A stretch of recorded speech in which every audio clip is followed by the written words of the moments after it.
Alright guys, we're about to head into the second question under the act of creativity and cultivating a creative mind. And this question says, what role does environment play in fostering creativity? I would like to hear from Mr. Farouk, as somehow he has touched the environment sector in this topic without we entering this particular question. I believe he has a very deep and interesting perspective on this.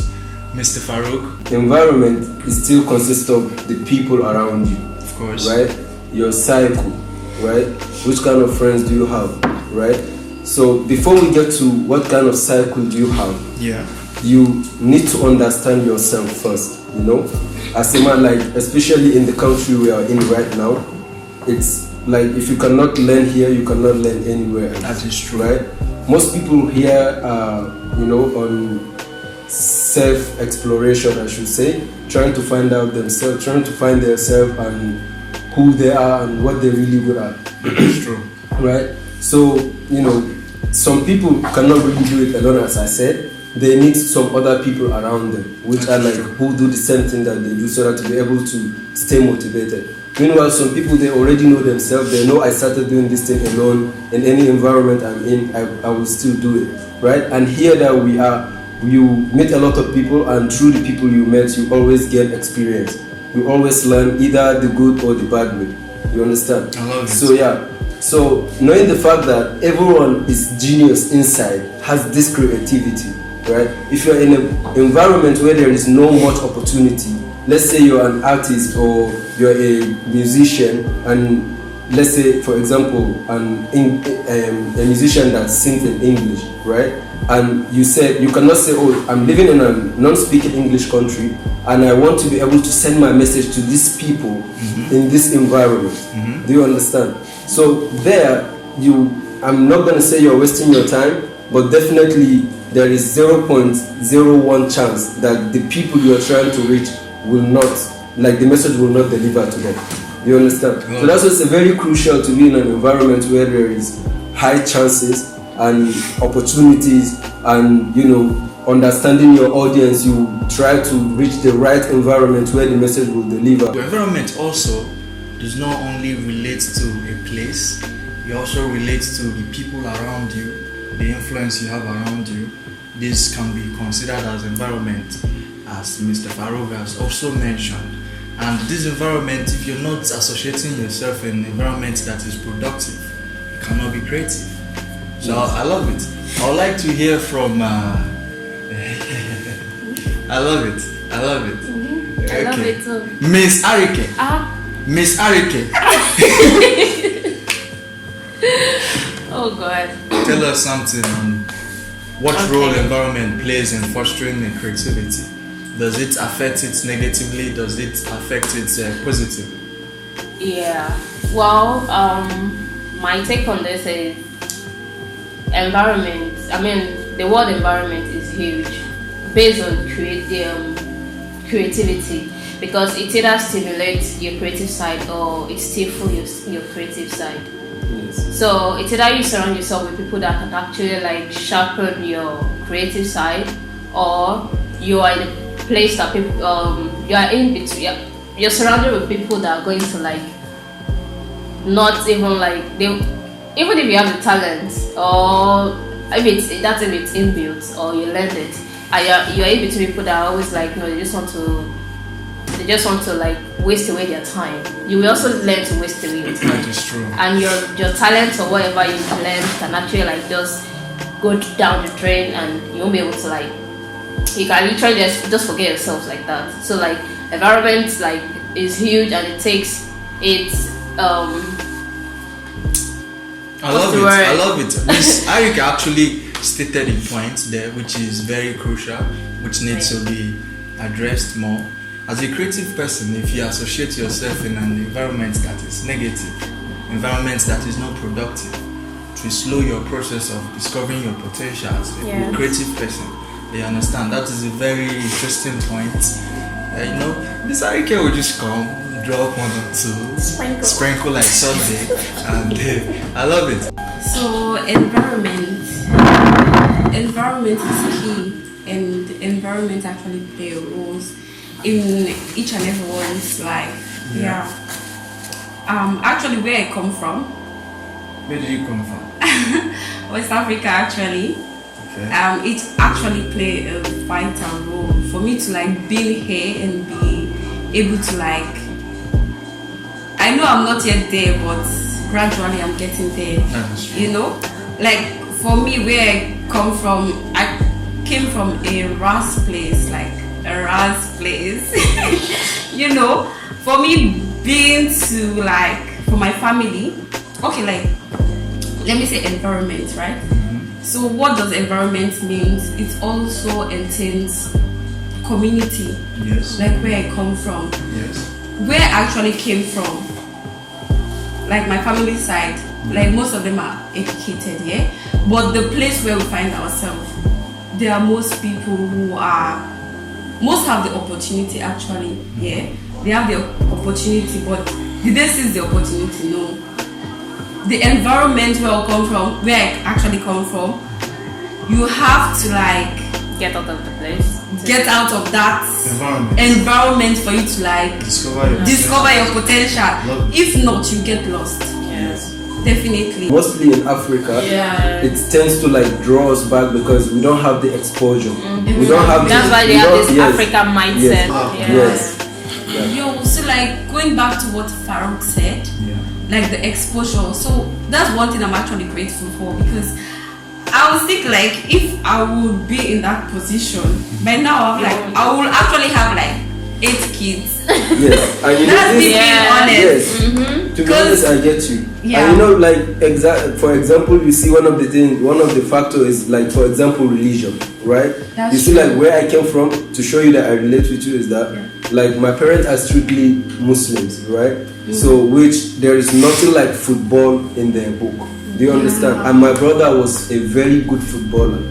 So if, for example, if the story is a little bit different, like he found himself in another environment which is unlike that one, by now he could have been able to like do everything for himself with the football that he's good at.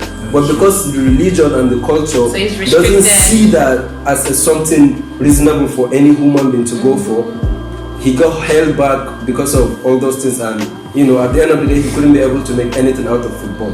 You understand? So religion and culture really, really hold us back, like in Africa. That's true. I love it. Well, this was on Ms. Zeng, and then she used herself as an example. Dwelling on environment is a key factor of you trying to actually explore yourself and discovering your potential and being a creative person. Most creative people are in an environment that slows them down mentally, slows them down physically, spiritually, all realms of life. You know, living environments that is not conducive for your growth is very essential. Yeah, I love the points that Ms. Zen actually touched on. I would like to ask Ms. Tanya, what role does environment play in fostering creativity?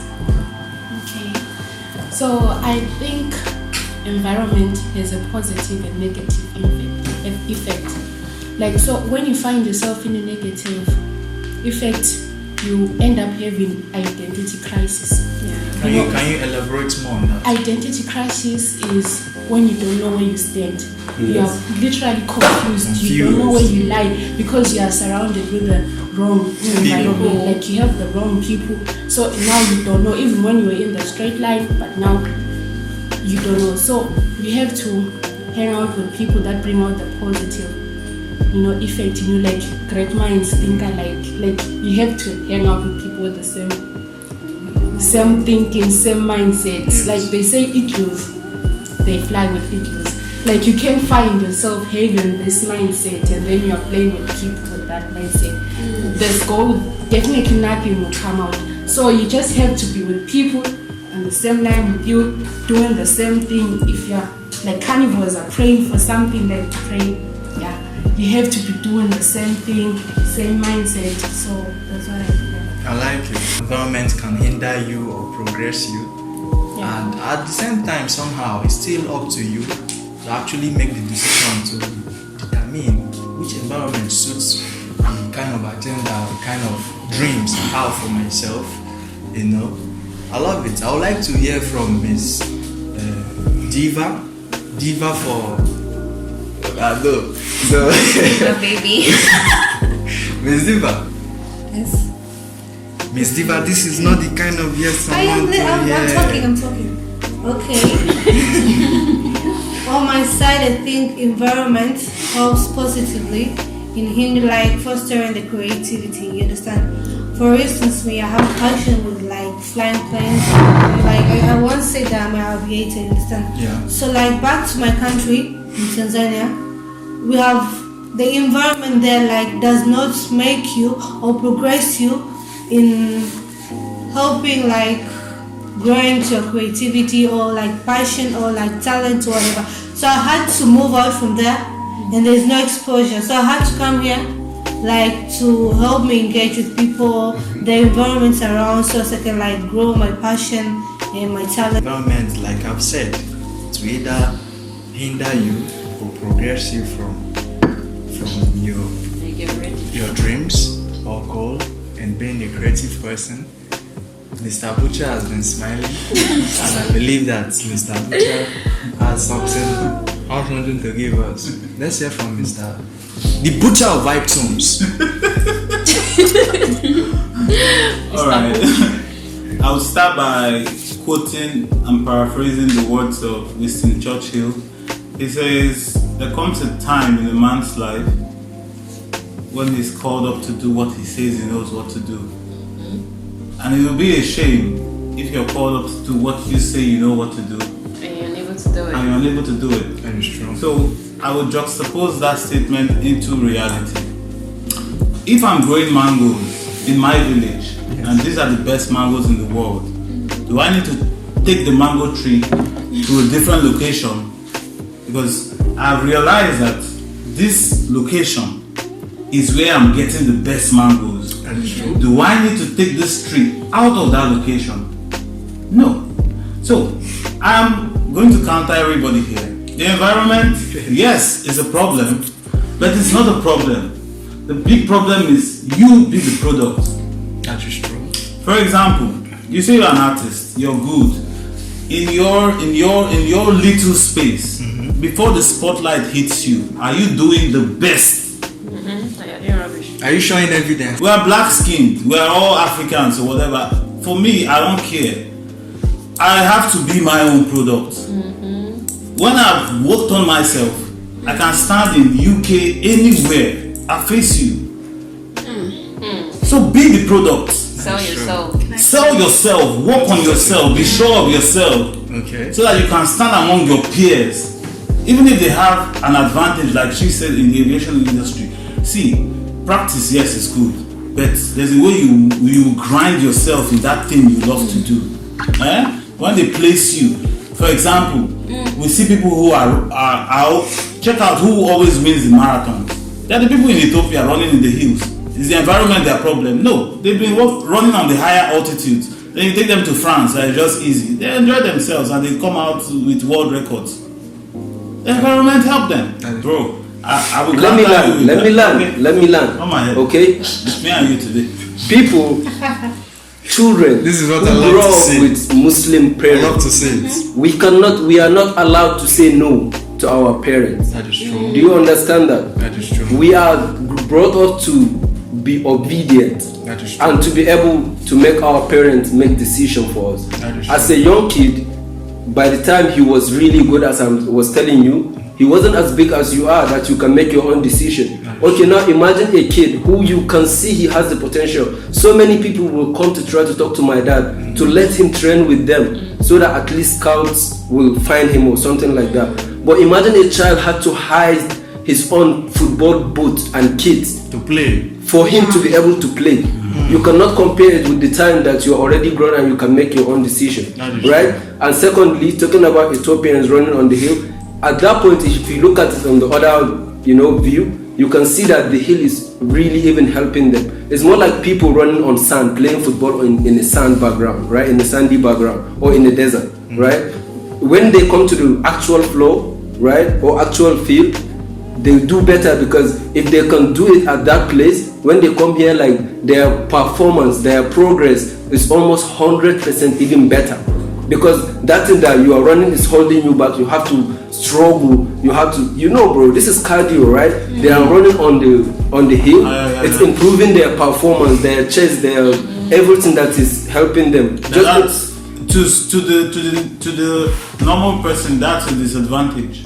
No, because they're running barefoot. The other people are training with boots. For someone who doesn't understand it, but if you really, you want to that's why the environment. For someone who doesn't understand it, right? He's converting the negativity to positivity. That's actually. I'm trying to show you that sometimes at that point that you're talking about, that environment is even helpful. So now, if you are running on the hill, your cardio is improving. Your cardio is improving. You don't have to get tired if you can run on the hill. Of course, it's going to be more easier for you when you are running on the normal background, on the normal ground. Do you understand? So I'm not saying you're wrong, but I'm just saying if you look at it on the other side, it's even helpful for them.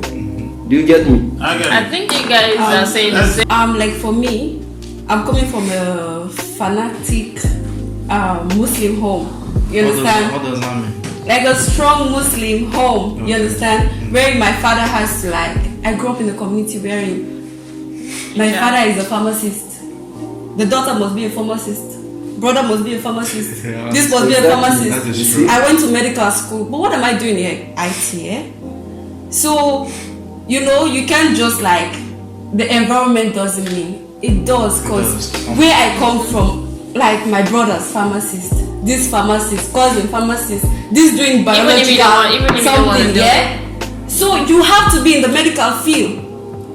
I only escaped that crisis because I came here, because where I actually find myself was a business school.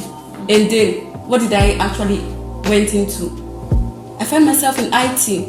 I was my dad was you want to do business? You're like, are you the one paying the school fee? No. So all those unnecessary pressure, you understand? Yes. So you just have to, you understand? You just have to. So that's how I find myself in IT. Yes, I escaped that crisis of being pharmacist. So maybe we are talking from where you come from, but where you come from, I'm also coming to where you come from. I'm coming there. There are other people in different countries, different. It doesn't have to be religion. Apart from religion, African countries, African parents. Environment plays a vital role. For me, actually, I'm saying, if I was still in Africa, thank God. Okay, now I'm coming back to two of you. Alright? Yeah. The first thing we must know is before religion, before your environment, you're a human being. First of all. Wait, just chill. Okay. You're a human being.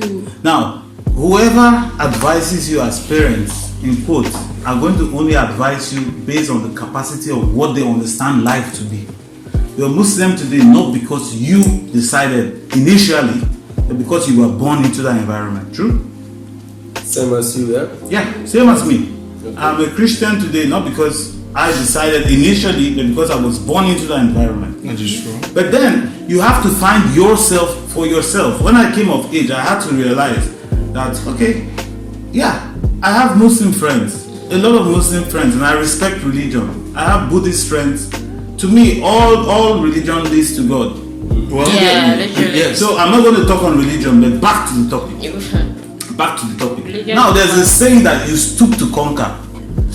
I always loved art and business, but my mom said, they're not going to do anything with art. Go do something that you can use that creativity to design buildings. I did civil engineering. Did it stop me from doing my art? No. So if your brother or you, they said you must be a pharmacist, are you not still pursuing that thing you love? There's no excuse. That's what I'm saying. Even if they sway you off the course, if your mind is determined to something, you will do it. Like when I graduated, I gave my result to my mom. Like, okay, I've graduated. Thank you very much. I'm going to chase my own dream. You have a point, but what I want you to understand is that everything has a step, right? You cannot just wake up and be in that position. That is true. And this thing that we're talking about, bro, most times it started from childhood experience. You Yeah, understand? exactly. So when we're talking about childhood experience, you cannot talk about you have to go and be that person for yourself, right? That's why Albert Einstein said everyone has inner genius, right? But when you judge a fish by its ability to climb a tree, it will live its whole life thinking it's stupid. You understand? And this is, we're talking about creativity here. Let's be in the air. Let's be in the air.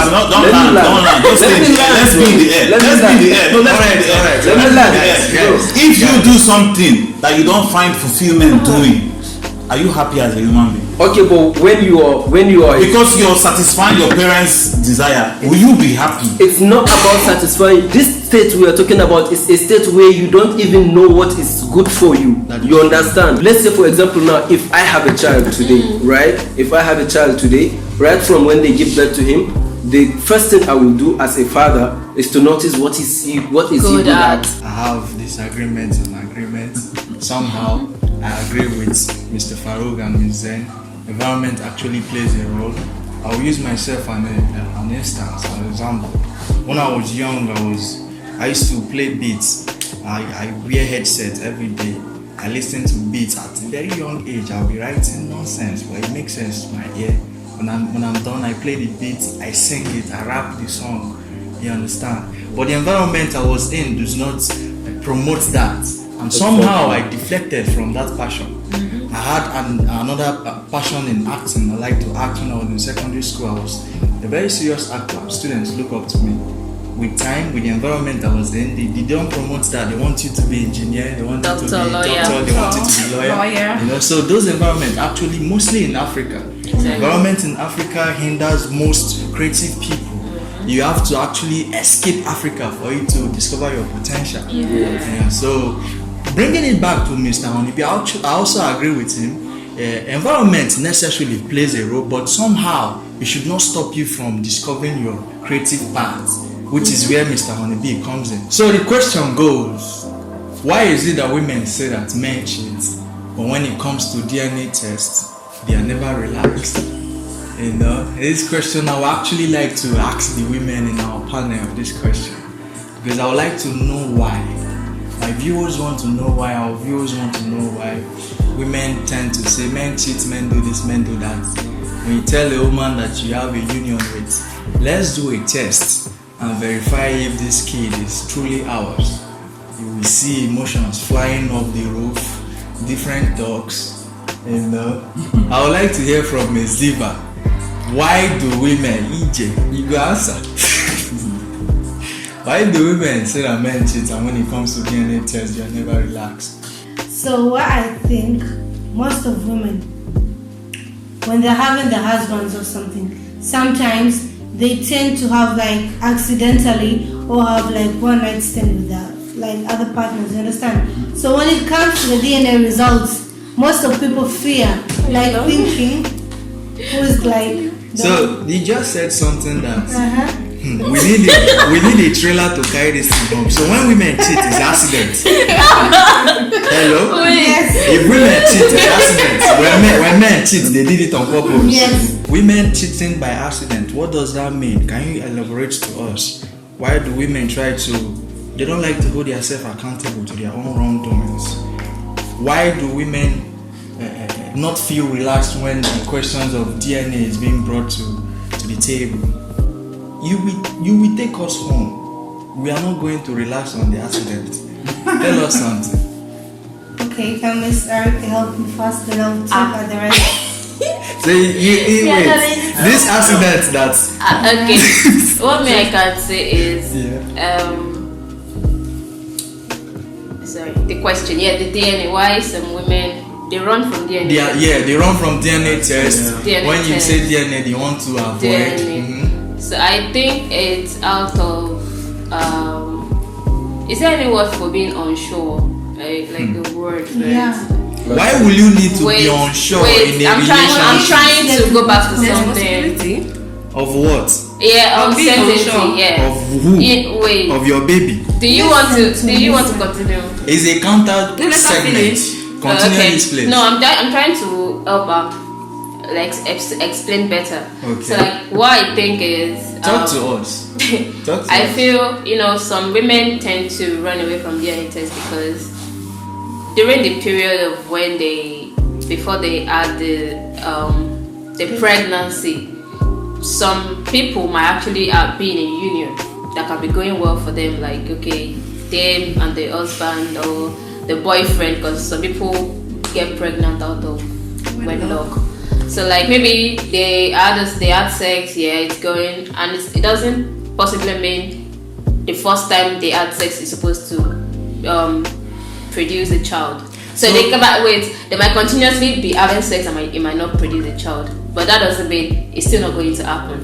Sometimes the woman might know, maybe the man has a low sperm count, and the man doesn't even know. That might come from the doctor telling the wife, and also they might fall out as well. There might be a clash between the husband and the wife, or the girl and the guy, and then the woman goes to maybe like go find an emotional support with someone else, and then that one just eats it once, and then it's like so she didn't. In essence, so it's more like you will not land this plane. In essence, you're trying. No, I'm trying to help her. You have tried. In essence, you're trying to tell us that when women actually abstain from DNA test, it is obvious that they have cheated. No, I'm saying hello. no. I'm trying to address. It's not my own. It's not just startup. I just helped her to complete what she's trying to say. But you were saying that from your own perspective. Let's hear your own no. I'm saying no because, like, a DNA thing, it's a process. And it's not 100%. It's a process, okay? Like, it's not something that just happens. You have to take tests from your child. You have to take tests, compare. And having your child to go through the trauma of knowing that my father was doubting that I'm his child. Like, no, that's the point too. Yes. That is not it's the like point. We are protected. That is not. If you are sure about something, there's no need for you to be doubtful about the thing. You can't tell me you bought this laptop and listen. Okay. You can't tell me you bought this laptop with your money, and tomorrow someone comes and try to say, okay, let's test this laptop, and you're unsure if this laptop is truly yours or not. There is a behavior, there is something there. This particular topic had not come to play nice. We have addressed creativity. I want women to be realistic on this topic. You understand? Why do women shy away from DNA tests and they complain every day on social media and real life that men are the ones cheating? But when you have a child with a woman and maybe somehow you're having a doubt in your mind, is this child my own? Should I really do this and confirm this child? You present it on the table to your wife or your girlfriend. You try to deflect, run around the edges of the table instead of sitting at the center of the table. Why is women deflecting from let's go and do DNA and find out if my child, this is your child? Well, you had the sex like together, blah blah blah. You understand? Why should you doubt that the kid is not yours? Women are the ones doubting the doubts. No. I'll tell you why a man should doubt. Okay, for example, my child is sick.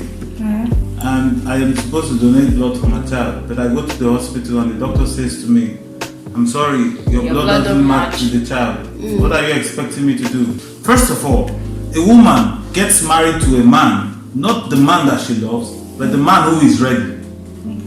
95% of women who are married today are not married to the man they actually love. They are married to the man who is ready, financially secure. But they still have that man that they love. So they could be married to you and still having affection for the lover man. That takes us back to what you said. Because how will you tell me I'm married to you and you're telling me, we're married, but you are, so who is the cheat here? Okay, listen, some people also afraid the DNA results because, if you know that the kid is not yours, you will stop providing. Why should I provide for what's not mine? Okay, so why are you scared? Why are you scared of him finding out if the kid is not his? Why? Sometimes people tend to stop providing. You understand? It's about that takes us back to women. A man is only loved based on what he can provide. No. Yes, now because you are afraid of the DNA because of what I'm going to cause the Exactly. supposition. Exactly. That's what you